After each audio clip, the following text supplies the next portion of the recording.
Hello everyone, welcome to my YouTube channel Chhaya tutorial. तो friend, आज के इस वीडियो में हम बात करने वाले हैं आर्टिकल 33, 34, 35, जो कि कल के वीडियो में हमने आर्टिकल 32 के बारे में बात कर चुका है।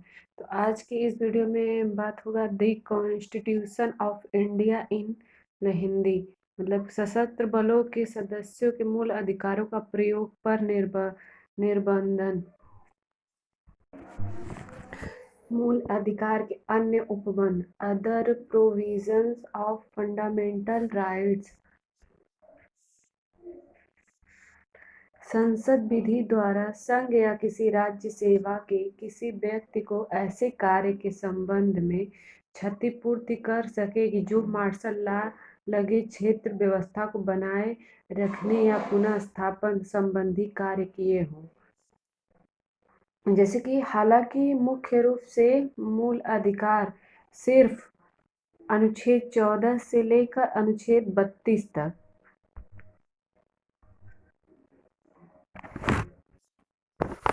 तक, ही है। अनुच्छेद 33, 34 और 35 के तहत इसके कुछ अन्य महत्वपूर्ण प्रावधानों की चर्चा की गई है। आइए देखते हैं वो क्या है। जैसे अनुच्छेद 33, जैसे आपका अनुच्छेद 33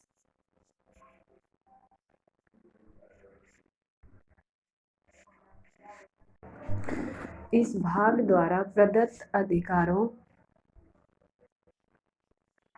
का बलों आदि पर लागू होने में सुधार, मॉडिफिकेशन करने की संसद की शक्ति। मतलब अनुच्छेद 33 क्या कहता है कि संसद को यह अधिकार देता है कि वह सशस्त्र मतलब बलों, जैसे आर्मी फोर्स होते हैं, अर्धसैनिक जो बल होते हैं, पुलिस बल होते हैं, खुफिया एजेंसी होती है, मतलब कि अन्य के जैसे अन्य मूल अधिकार पर युक्त प्रतिबंध लगा सके। मतलब अनुच्छेद 33 आपका यही कहता है कि कोई भी राज्य ऐसा कानून नहीं बना सकता है जो मौलिक अधिकारों को छीनता हो। लेकिन जो अनुच्छेद 33 में उपबंध है, उसमें ये भी है कि किसी किसी के मूल अधिकार को छीन भी लेंगे। जैसे मूल अधिकार सीमित होंगे, मूल अधिकार को सीमित अनुच्छेद 33 में ये कहा गया, जैसे सेना होते हैं, गुप्तचर होते हैं, राजदूत होते हैं, मीडिया होती हैं, ये किसी राज्य को ये पावर नहीं है सिवाय संसद के। तो आपका और क्या कहता है मूल अधिकार, चलिए पढ़ा जा। जैसे कि अनुच्छेद 33 में उपबंध है कि कुछ वर्गों के लिए भाग 3 द्वारा प्रदत्त मूल अधिकारों पर निर्बंधन लगाया गया। इसके द्वारा संसद विधि बनाकर अवधारणा कर सकेगी कि इस भाग द्वारा प्रदत्त अधिकारों में से कोई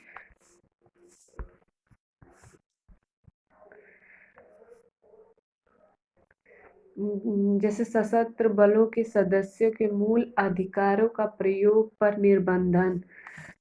जैसे क, सशस्त्र बलों के सदस्यों को, या ख में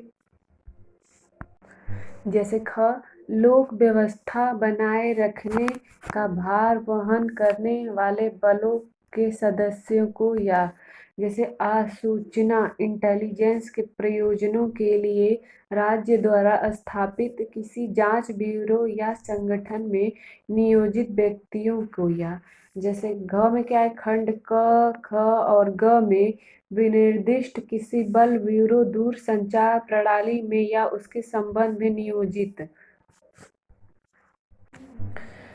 ब्यूरो, दूर संचार प्रणाली में या उसके संबंध में नियोजित, जैसे व्यक्तियों को लागू होने में किस विस्तार तक निर्बंधित किया जाए जिससे उनके कर्तव्यों का उचित पालन हो और अनुशासन बना रहे।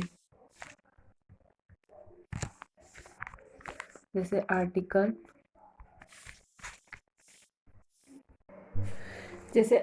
33 में आपके मान के चलिए, जैसे संसद के घटक कितने होते हैं, तो ये 3 घटक होते हैं।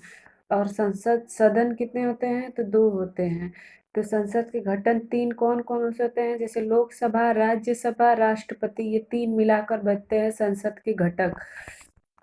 और संसद के सदन जो होते हैं वो आपके 2 होते हैं। कौन-कौन से? एक लोकसभा, एक राज्यसभा।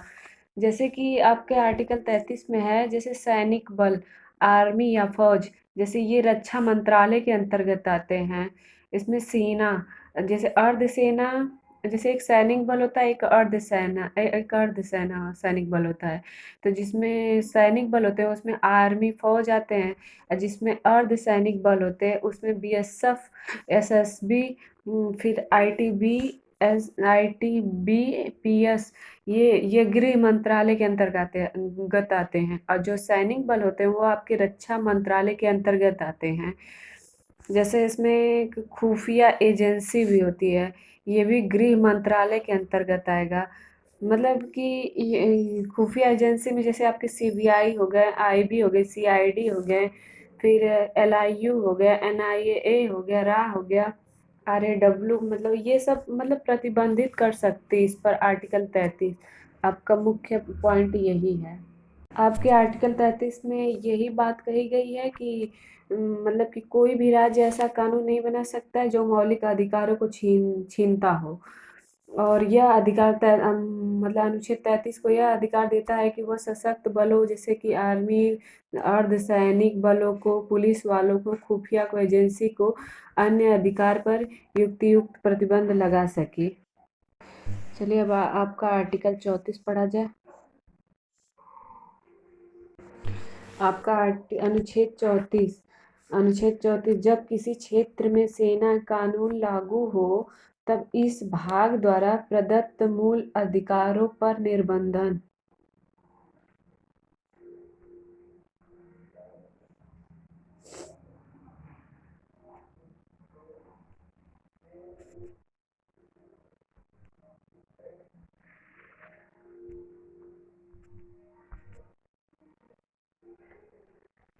अनुच्छेद मतलब कि अधिकारों पर निर्बंधन, जैसे सेना विधि प्रवृत्त होने पर मूल अधिकारों पर निर्बंधन।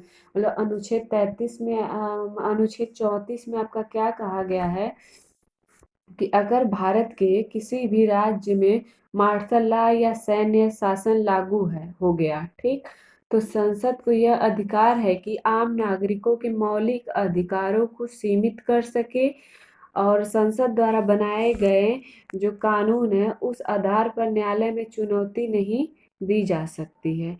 आपके आर्टिकल 34 में ये कहा गया है कि अगर भारत में किसी भी जैसे कि कोई भी मार्शल लॉ या सैन्य शासन लागू हो गया,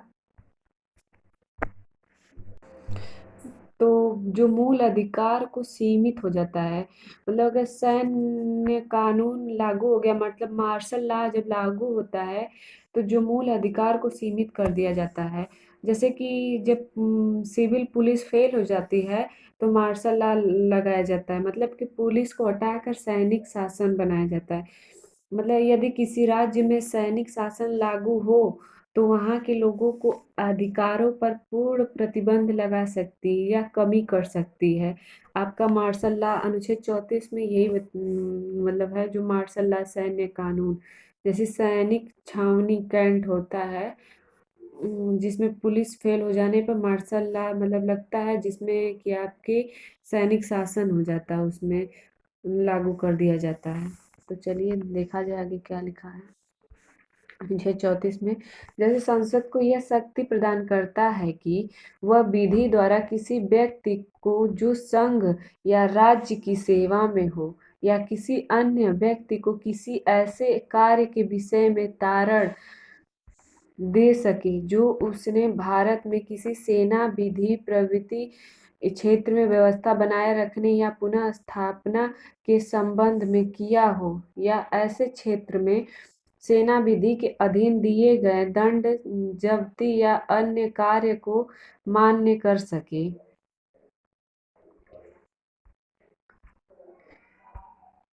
जैसे उदाहरण, जैसे कश्मीर में चुनाव के दौरान भारतीय सेना के ऊपर पत्थरबाजी होने पर सेना द्वारा जैसे एक पत्थरबाजी को जब जीप के बोनट पर बांध कर अपनी एवं अपने बटालियन की पत्थरबाजों से रक्षा की, तो उसी को मतलब मार्शल लॉ कहा जाता है। जब पुलिस काम नहीं कर पाती है, तब सैनिक शासन लागू होता है वहां पर। जैसे कि आपके अनुच्छेद 34 में जैसे कि आपके अनुच्छेद 34 में मतलब सीधी सीधी बात कहा गया है कि अगर भारत के किसी राज्य में मार्शल लॉ या सैन्य शासन लागू हो तो संसद को यह अधिकार है कि वह आम नागरिकों के मौलिक अधिकारों को सीमित कर सके तथा संसद द्वारा बनाए गए इस कानून को इस आधार पर न्यायालय में चुनौती नहीं दी जा सकती है। यह आपके अनुच्छेद 34 में कहा गया। चलिए तो अनुच्छेद 35 पढ़ा जाए क्या है।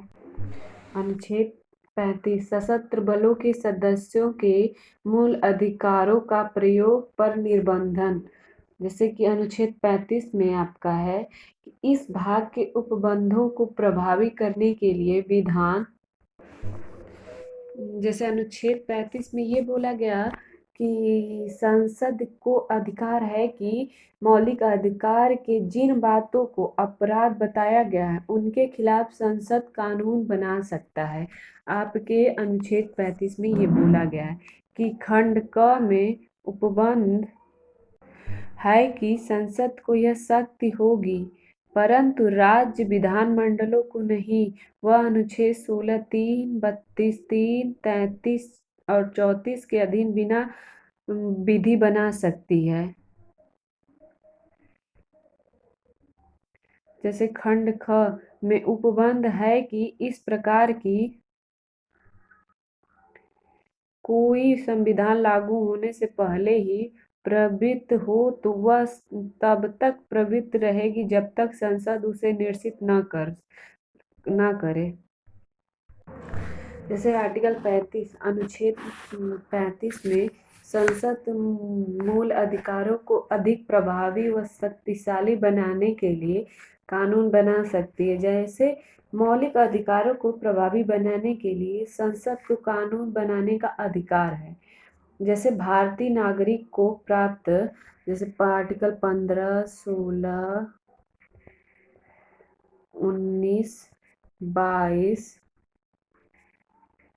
29 और 30 और गैर नागरिकों जैसे कि हम भी जैसे गैर ना प्राप्त, जैसे विदेशियों को प्राप्त जो है ये भारतीय नागरिक को आर्टिकल मतलब प्राप्त है। और जो गैर नागरिक जिसमें हम भी आते हैं और विदेशी को जो प्राप्त है वो आपके हैं 14 20 21 22 24 25 अनुच्छेद 26 27 28। ये मतलब कि गैरों को और विदेशियों को भी प्राप्त है ये आर्टिकल। और ये बस भारतीय नागरिकों को प्राप्त है 15 आर्टिकल 15 16 19 22 29 और 30। और विदेशी और गैर लोगों को 14 आर्टिकल 20 21 22 24 25 26 27 28, जिसमें कि मौलिक अधिकारों को प्रभावी बनाने के लिए भारतीय नागरिक मतलब संसद को कानून बनाने का अधिकार है। तो उसने ये कानून बनाया। आई होप कि आपको ये तीनों आर्टिकल समझ में आ गया होगा। और आप वीडियो अच्छी लगे तो आप लाइक सब्सक्राइब एंड शेयर करिए और वीडियो अच्छी लगे तो आप लोग कमेंट ज़रूर करिए। Thank you friend. थैंक